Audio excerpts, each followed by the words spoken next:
بسم اللہ الرحمن الرحیم۔ السلام علیکم، میں شجیع اللہ فراست۔ آپ دیکھ رہے ہیں نیشنل اور انٹرنیشنل نیوز پر مشتمل 4 ٹی وی کا خصوصی خبرنامہ دنیا بھر سے، یعنی خبریں آپ کی نظر سے۔ سب سے پہلے ہیڈ لائنز۔ گلاسگو میں انڈین ہائی کمشنر کو گردوارے میں داخل ہونے سے روک دیا گیا۔ انڈیا نے برطانیہ سے مسئلہ اٹھایا۔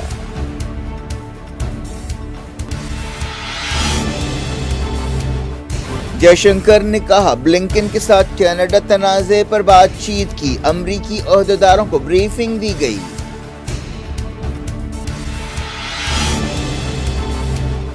مالدیپ میں صدارتی الیکشنز کا دوسرا راؤنڈ، ووٹرز کا جوش و خروش، نتیجوں پر انڈیا اور چائنا دونوں کی نظریں۔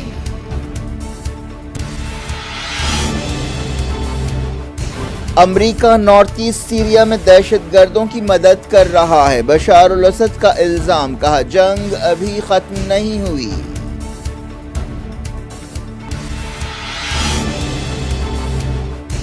تیس شہید ڈرونز کو مار گرایا، یوکرینی ایئر فورس نے کیا دعویٰ، وینیشیا ٹاؤن میں رشیا کے حملے کے بعد ہزاروں فرار۔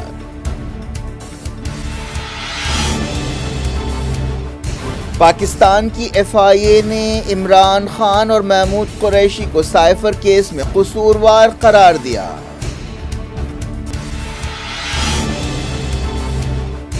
مسلم دنیا نے کی پاکستان دھماکوں کی مذمت، ایران نے کہا حملے پیغمبر اسلام کی تعلیمات کے خلاف ہیں۔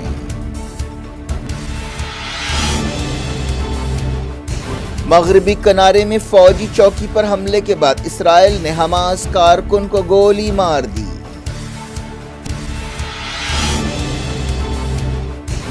ریزرو بینک آف انڈیا نے 2000 روپے کے نوٹ بدلنے کی ڈیڈ لائن 7 اکتوبر تک بڑھا دی۔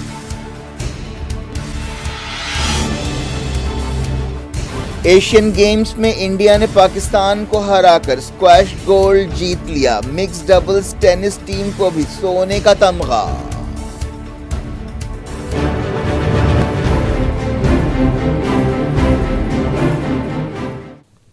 ہیڈ لائنز آپ نے دیکھی، اب خبروں کی تفصیل کی طرف آپ کو لیے چلتے ہیں۔ برطانیہ میں انڈیا کے ہائی کمشنر وکرم دورائسوامی کو اسکاٹ لینڈ کے ایک گردوارے میں داخل ہونے سے روک دیا گیا، جس کے بعد انڈیا نے برطانیہ کے دفتر خارجہ اور پولیس سے یہ معاملہ اٹھایا۔ یہ واقعہ ایک ایسے وقت پیش آیا جب کینیڈا میں ہردیپ سنگھ نجر کی ہلاکت پر وزیر اعظم کینیڈا جسٹن ٹراڈو کے الزامات کی وجہ سے خالصتان کے بارے میں خبریں دنیا بھر میں سرخیوں میں ہیں۔ عہدیداروں نے بتایا کہ جمعے کو دورائسوامی کو بعض کٹر لوگوں نے گلاسگو کے گردوارے میں داخل ہونے سے روک دیا۔ اس پر ہائی کمشنر نے کوئی بحث و تکرار نہیں کی، بلکہ وہاں سے روانہ ہو گئے۔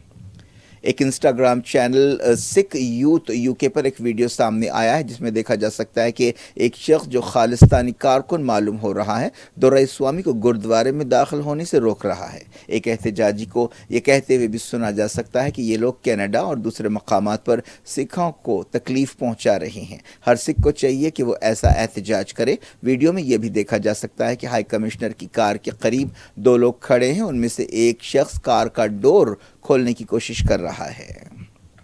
ایک اور ویڈیو میں ایک آدمی کہہ رہا ہے کہ انڈیا کے سفیر یا انڈیا کے کسی بھی سرکاری عہدیدار کے ساتھ ایسا ہی سلوک کیا جائے گا۔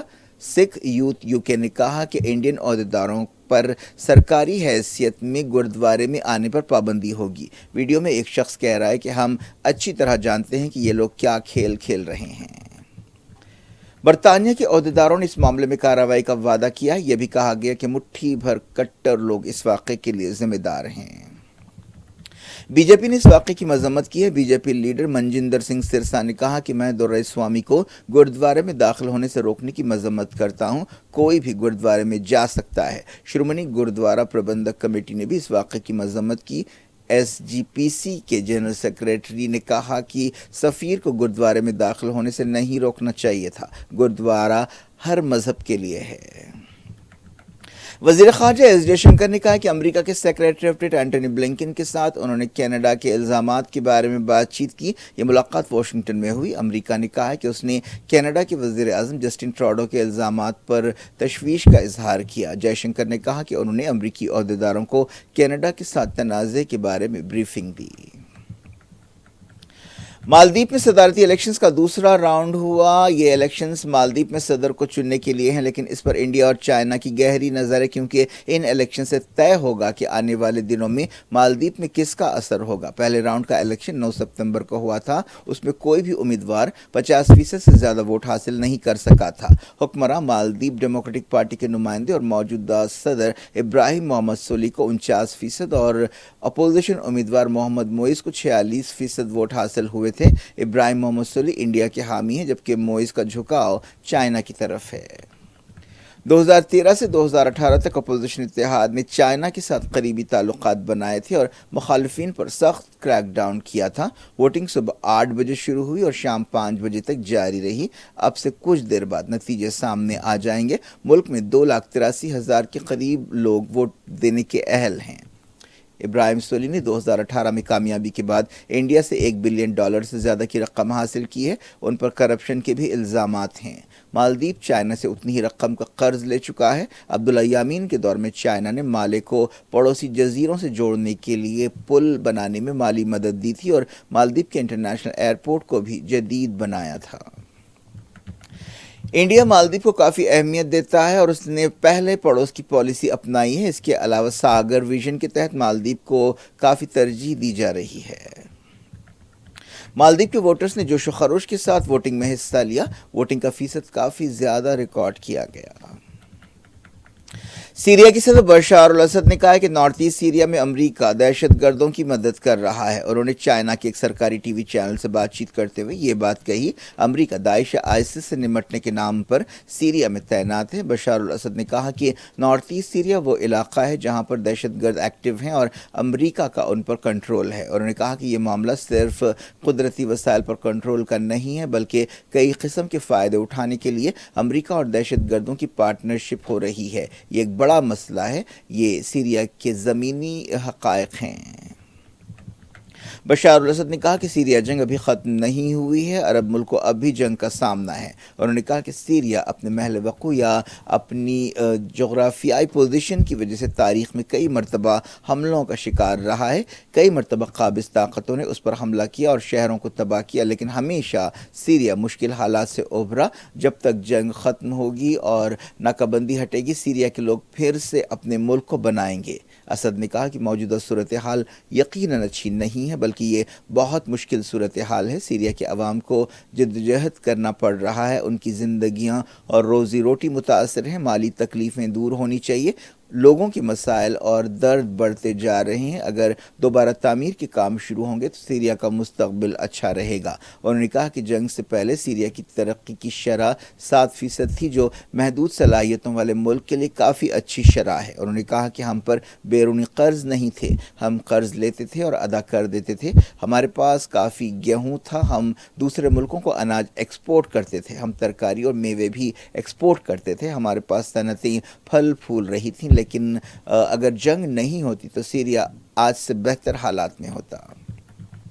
2011 میں عرب بہار کے بعد سیریا جنگ شروع ہوئی تھی، جس میں کئی ملکوں نے مداخلت کی تھی اور بشار الاسد کو ہٹانے کی کوشش کی تھی۔ ان میں امریکہ، ترکی، سعودی عرب اور اسرائیل بہت ایکٹیو تھے۔ اس کے علاوہ سیریا جنگ کے دوران داعش یا آئسس نے سیریا اور عراق کے بڑے علاقے پر قبضہ کر لیا تھا۔ بشار حکومت نے ایران، حزب اللہ اور رشیا کی مدد سے داعش کو شکست دی اور تمام باغی گروپوں کو بھی ایک کے بعد ایک الگ الگ صوبوں میں ہرایا۔ اب سیریا کے نارتھ ایسٹ علاقے میں بشار مخالف باغی سکڑ گئے ہیں، انہیں ترکی اور امریکہ جیسے ملکوں کی تائید اور سرپرستی حاصل ہے۔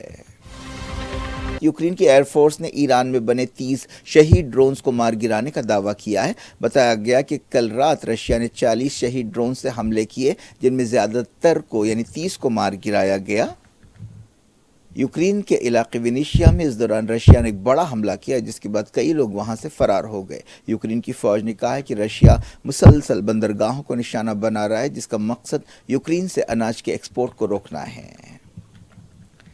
رشیا کے صدر ولادیمیر پوٹین نے یوکرین کے قبضہ کیے گئے علاقوں میں دوبارہ تعمیر کا وعدہ کیا ہے۔ انہوں نے کہا کہ یہ ایک بہت بڑا کام ہے۔ خیرسون، زاپوریژیہ، ڈونیٹسک اور لوہانسک کے 4 اہم علاقوں پر 1 سال پہلے رشیا نے قبضہ کر لیا تھا۔ 1 سال مکمل ہونے کے موقع پر پوٹین نے ایک پیغام جاری کیا۔ انہوں نے ویڈیو پیام میں کہا کہ سکولز، ہاسپٹلز، رہائشی عمارتوں، سڑکوں، میوزیمز اور تاریخی مقامات کو دوبارہ بنایا جائے گا۔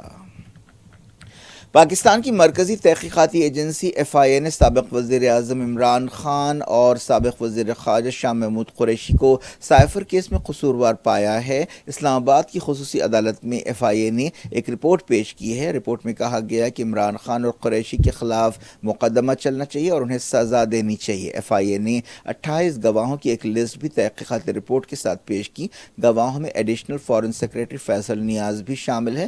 رپورٹ میں عمران خان کے سابق پرنسپل سیکریٹری اعظم خان کا بیان بھی شامل کیا گیا ہے۔ تحقیقاتی رپورٹ کے مطابق عمران خان نے سائفر اپنے پاس رکھا اور ایک سرکاری راز کا غلط استعمال کیا۔ سورسز نے بتایا کہ سائفر کی ایک copy P T I chairman کے پاس پہنچی اور کبھی واپس نہیں آئی۔ سائفر ایک خفیہ دستاویز کو کہا جاتا ہے جو سفارتکاروں کے درمیان غیر رسمی بات چیت پر مبنی ہوتی ہے۔ سعودی عرب، ایران اور دوسرے خلیجی ملکوں نے پاکستان میں میلاد جلوس پر حملے کی مذمت کی ہے۔ سعودی وزارت خارجہ نے اسے دہشت گرد حملہ قرار دیا ہے۔ ایران نے کہا ہے کہ دہشت گردی کے خلاف لڑائی میں وہ پاکستان کی مدد دینے کے لیے تیار ہے۔ ایرانی فوجوں کے چیف میجر جنرل محمد باقری نے پاکستان کے army chief lieutenant general Asim Munir کو ایک پیغام روانہ کیا۔ ان حملوں میں 60 سے زیادہ لوگ جاں بحق ہوئے اور درجنوں دوسرے زخمی ہوئے۔ ایک حملہ بلوچستان کے مستونگ میں کیا گیا جس میں میلاد جلوس کو نشانہ بنایا گیا۔ دوسرا حملہ خیبر پختونخوا کی ایک مسجد میں کیا گیا۔ کویت، بحرین، جی سی سی کے سیکریٹری جنرل، او آئی سی کے general secretariat, Muslim world league کے سیکریٹری جنرل نے حملوں کی مذمت کی۔ کسی بھی گروپ نے حملوں کی ذمہ داری قبول نہیں کی۔ تحریک Taliban Pakistan T T P نے حملوں سے بے تعلقی کا اظہار کیا۔ پاکستان میں داعش یا آئیسس کی مقامی شاخ داعش خراسان بھی سرگرم ہے۔ ایران نے کہا ہے کہ پاکستان کے دھماکے پیغمبر اسلام حضرت محمد مصطفیٰ صلی اللہ علیہ وسلم کی تعلیمات کے خلاف ہیں۔ وزارت خارجہ کے ترجمہ ناصر کنانی نے کہا کہ میلاد جلوس کے دوران دہشت گرد حملوں سے یہ صاف ظاہر ہوتا ہے کہ یہ مجرمین ہمارے پیارے رسول کی تعلیمات سے ہٹ گئے ہیں۔ یونائیٹڈ نیشنز کی سیکیورٹی کونسل نے سعودی سرحد پر یمن کے حوثیوں کے ڈرون حملے کی مذمت کی ہے اور دہشت گردی کی روک تھام پر زور دیا ہے۔ اس حملے میں بحرین کے 3 سپاہی ہلاک ہوئے۔ اس حملے کے بعد جنگ بندی کی کوششوں پر سوال پیدا ہو گئے ہیں۔ ایک دن پہلے خبر آئی تھی کہ کویت نے یمن سعودی سرحد سے اپنے سپاہیوں کو واپس بلا لیا ہے۔ سیکیورٹی کونسل کے ارکان نے کہا کہ حوثیوں کا یہ حملہ خطے کے استحکام اور پیس پروسیس کے لیے ایک سنگین خطرہ ہے۔ سعودی عرب اور ایران کے درمیان مارچ میں تعلقات بحال کرنے کے لیے سمجھوتا ہونے کے بعد یمن جنگ ختم کرنے کی امیدیں پیدا ہوئی تھیں، لیکن اس تازہ واقعے سے تناؤ پھر پیدا ہو گیا ہے۔ اسرائیل نے مغربی کنارے میں ایک فوجی چوکی پر حملے کے بعد حماس کے کارکن کو ہلاک کر دیا۔ فلسطین کی وزارت صحت نے بتایا کہ محمد جبرائیل کئی گولیاں لگنے کی وجہ سے جاں بحق ہو گئے۔ حماس نے جبرائیل کو ایک عظیم شہید قرار دیا اور کہا کہ وہ اپنے لوگوں کی آزادی کے لیے لڑتے ہوئے شہید ہوئے ہیں۔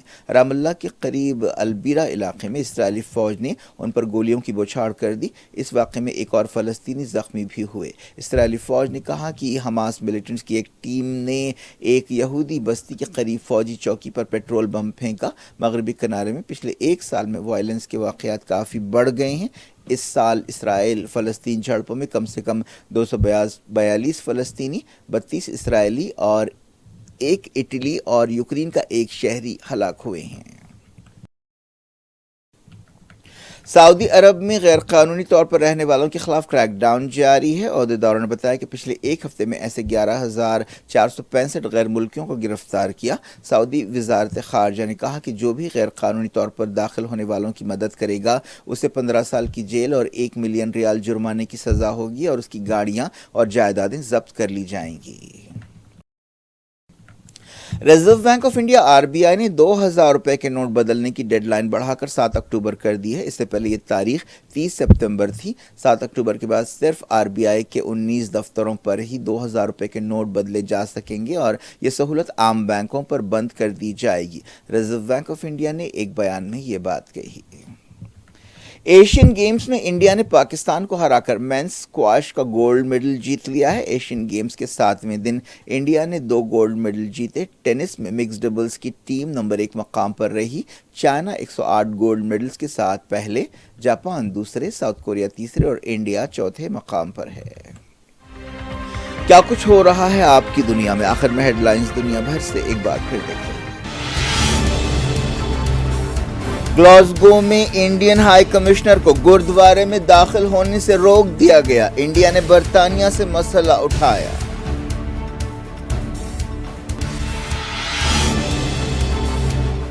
جے شنکر نے کہا بلنکن کے ساتھ کینیڈا تنازع پر بات چیت کی، امریکی عہدیداروں کو بریفنگ دی گئی۔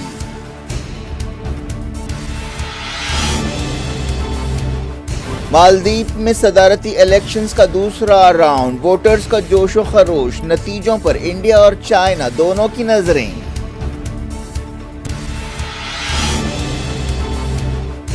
امریکہ نارتھ ایسٹ سیریا میں دہشت گردوں کی مدد کر رہا ہے، بشار الاسد کا الزام، کہا جنگ ابھی ختم نہیں ہوئی۔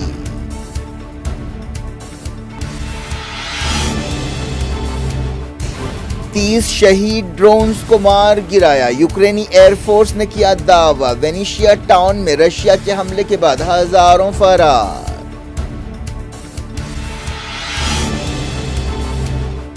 پاکستان کی ایف آئی اے نے عمران خان اور محمود قریشی کو سائفر کیس میں قصوروار قرار دیا۔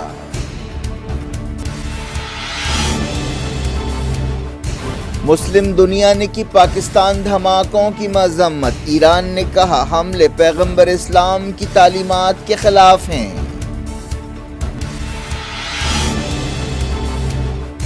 مغربی کنارے میں فوجی چوکی پر حملے کے بعد اسرائیل نے حماس کارکن کو گولی مار دی۔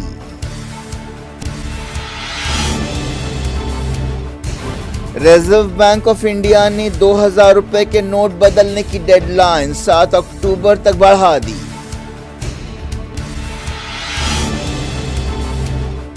ایشین گیمز میں انڈیا نے پاکستان کو ہرا کر اسکواش گولڈ جیت لیا، مکس ڈبلز ٹینس ٹیم کو بھی سونے کا تمغہ۔